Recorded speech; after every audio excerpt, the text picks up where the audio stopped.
नमस्कार मंडळी, श्री स्वामी समर्थ. स्वागत आहे तुमचे आपल्या स्वामी शक्ती या चॅनलवरती.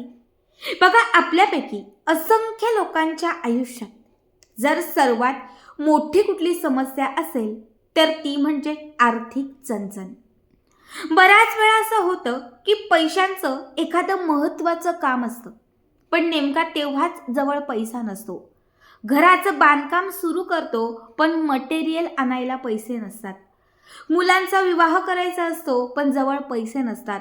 मुलांना उच्च शिक्षण द्यायचं असतं पण जवळ पैसे नसतात. बऱ्याच वेळा आपल्या घरामध्ये एखादा महत्त्वाचा कार्यक्रम असतो, एखादं महत्त्वाचं मोठं कार्य असतं, पण नेमकं त्याच वेळी आपल्या खिशात पैसे नसतात.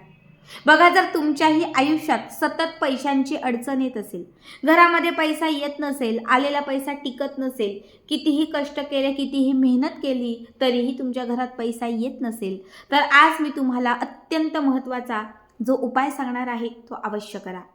या एका उपायाने तुमच्या आर्थिक अडचणी दूर होतील, घरात चहूबाजूने पैसा येईल, धनाचे मार्ग खुले होतील, तुमच्या घरामध्ये असणारं दारिद्र्य आणि गरिबी घराच्या बाहेर जाईल आणि घरात लक्ष्मीची प्राप्ती होईल.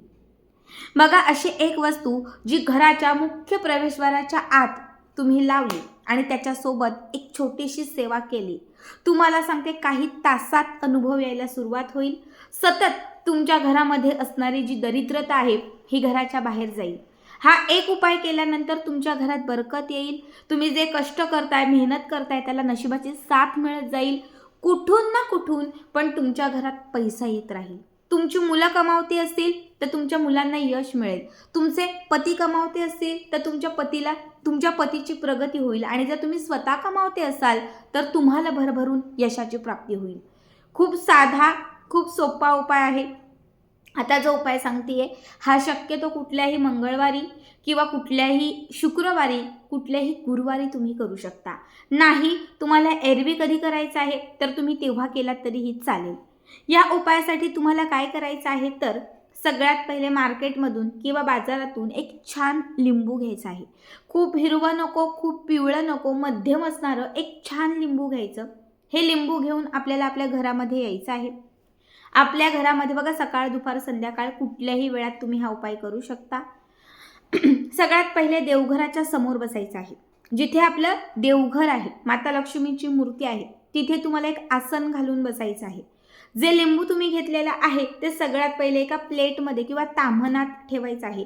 या लिंबाच्या वरती तुम्हाला थोडंसं पाणी घालायचं आहे, थोडं गोमूत्र घालायचं आहे. गंगाजल असेल तर थोडं गंगाजल घाला, पुन्हा थोडंसं त्याच्यावरती पाणी घाला आणि हे लिंबू स्वच्छ धुवून स्वच्छ पुसून घ्या. लिंबू व्यवस्थित कापडाने पुसून पूर्ण सुकवून घ्यायचं. यानंतर काय करायचं, एक छोटी प्लेट घ्यायची आणि त्यामध्ये हळद घ्यायची, थोडी हळद घ्यायची. हळदीमध्ये पाणी घालायचं, म्हणजे हळद जी आहे ती ओली करायची. आता हळद ओली केल्यानंतर जे लिंबू तुम्ही घेतलेलं आहे त्या लिंबालाही हळद लावायची. संपूर्ण गोलाकार या लिंबाला पूर्ण हळद लावायची, हळद चोळून घ्यायची. आता त्यानंतर हे लिंबू थोडा वेळ 5 मिनिटं सुकू द्यायचं, म्हणजे त्याला लावलेली हळद सुकली पाहिजे या पद्धतीने. आता आपल्याला हे जे लिंबू आहे हे आपल्या उजव्या हातावर घ्यायचं आहे. आपलं जे उजवा हात आहे ते उजव्या हातावर घ्यायचं आहे आणि या उजव्या हातावर त्या लिंबाला 2 फूलवाल्या लवंगा टोचायच्या आहेत. 2, फक्त 2 फूलवाल्या लवंगा त्या लिंबाला तुम्हाला टोचायच्या आहेत. आता हे लिंबू बघा, फूलवाला लवंग टोचल्यानंतर हे लिंबू तुम्हाला एका लाल पिवळ्या धाग्यामध्ये बांधायचं आहे. लाल पिवळा धागा म्हणजे कसा तर कलावा. आपल्यापैकी असंख्य लोकांकडे कलावा असतो. बघा, या पद्धतीचा जो कलावा असतो हा लाल पिवळा किंवा फक्त लाल पिवळा फक्त धागा घेतला तरीही चालेल. तुमच्याकडे जो धागा असेल तो घ्या आणि ते जे लिंबू आहे, ज्याला हळद लावलेली आहे, ज्यावरती लवंग टोचलेली आहे, ते लिंबू हे धाग्याने बांधा.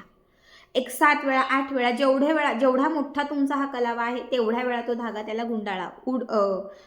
आडवा असेल किंवा उभा असेल, जसं तुम्हाला जमेल तसं, फक्त त्याला राऊंड करून या धाग्यामध्ये ते लिंबू व्यवस्थित घट्ट बांधा. ठीक आहे. आता हे लिंबू एका कापडामध्ये ठेवा. लाल कापड घ्या, हिरवं कापड घ्या किंवा मग तुम्ही पिवळं घेऊ शकतात, नाही तर सफेद कापड घेतलं तरीही चालेल. यामध्ये हे लिंबू ठेवायचं आहे, कापडाला घट्ट गाठ मारायची आहे. आता ही लिंबाची तयार केलेली जी पोटली आहे ही आपल्याला सिद्ध करायची आहे. यासाठी ही लिंबाची पोटली देवघराच्या समोर, माता लक्ष्मीच्या समोर तुम्हाला ठेवायची आहे. त्यानंतर तुम्हाला माता लक्ष्मीला आपली आर्थिक परिस्थिती सुधारण्यासाठी, घरात यश येण्यासाठी, घरात बरकत येण्यासाठी, मुलांना यश मिळण्यासाठी माता लक्ष्मीला प्रार्थना करायची आहे. आणि तिथे बसून तुम्हाला एक माळ, बघा तिथे बसून एक माळ कमलात्मक मंत्र, एक माळ विष्णू गायत्री मंत्र, 3 वेळा श्री सूक्त आणि 3 वेळा तुम्हाला विष्णू सहस्त्रनाम. नाही विष्णू सहस्त्रनाम तुम्ही व्यंकटेश स्तोत्र म्हटलं तरीही चालेल. बघा जेवढ्या सेवा सांगितलेल्या आहेत तेवढ्या सेवा तुम्हाला करायच्या आहेत. विष्णू सहस्त्रनाम खूप मोठं आहे त्यामुळे तेवढ्या वेळ बसणं शक्य नसेल. व्यंकटेश स्तोत्र 3 वेळा तुम्हाला म्हणायला फक्त एक 6 ते 7 मिनिटं लागतील, सहज होऊन जाईल.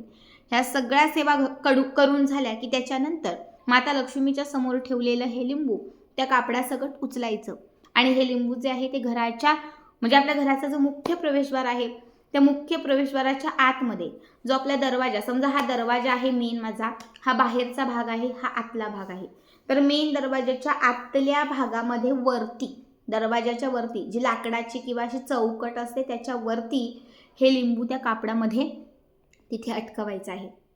आता हे किती दिवस लावून ठेवायचं तर तुम्ही कमीत कमी 1 महिना ठेवू शकता, 1.25 महिना ठेवू शकता, तुम्ही 6 महिने पण ठेवू शकता किंवा तुम्ही वर्षभर पण ठेवू शकता. बघा जर हे लिंबू तुमच्या मुख्य प्रवेशद्वाराला कमीत कमी 1 महिना तरी व्यवस्थित राहिलं, समजून जा घरातील निगेटिव्हिटी, नकारात्मकता घराच्या बाहेर गेलेली आहे. घरामध्ये असणारी जी काही अवलक्ष्मी आहे तिचा नाश झालेला आहे. घरामध्ये आता बरकत येणार आहे. घरातील प्रत्येक व्यक्तीची प्रगती होणार आहे. प्रत्येक व्यक्तीला यश मिळणार आहे. लिंबू जर लगेच खराब झालं, त्या लिंबातून पाणी गळताना दिसलं, कुठेतरी लिंबू खराब म्हणजे आहे किंवा वास येतोय असं तुम्हाला वाटलं, तर समजून जा की घरात खूप जास्त निगेटिव्हिटी होती, घरामध्ये वाईट शक्ती खूप जास्त होती आणि ही वाईट शक्ती तुमची प्रगती घडवून देत नव्हती. ही वाईट शक्ती तुमच्या कामात सतत अडथळे आणत होती. हीच वाईट शक्ती तुमचा पैसा थांबवून होती. जर हे लिंबू खराब झालं तर लगेच घराच्या बाहेर जायचं आणि हे लिंबू फेकून द्यायचं. वाहत्या पाण्यात सोडा किंवा एखाद्या झाडाखाली टाका आणि पुन्हा नवीन लिंबू घेऊन सांगितल्या पद्धतीने पुन्हा हा उपाय करून हे लिंबू घराच्या मुख्य प्रवेशद्वाराला आतून लावा.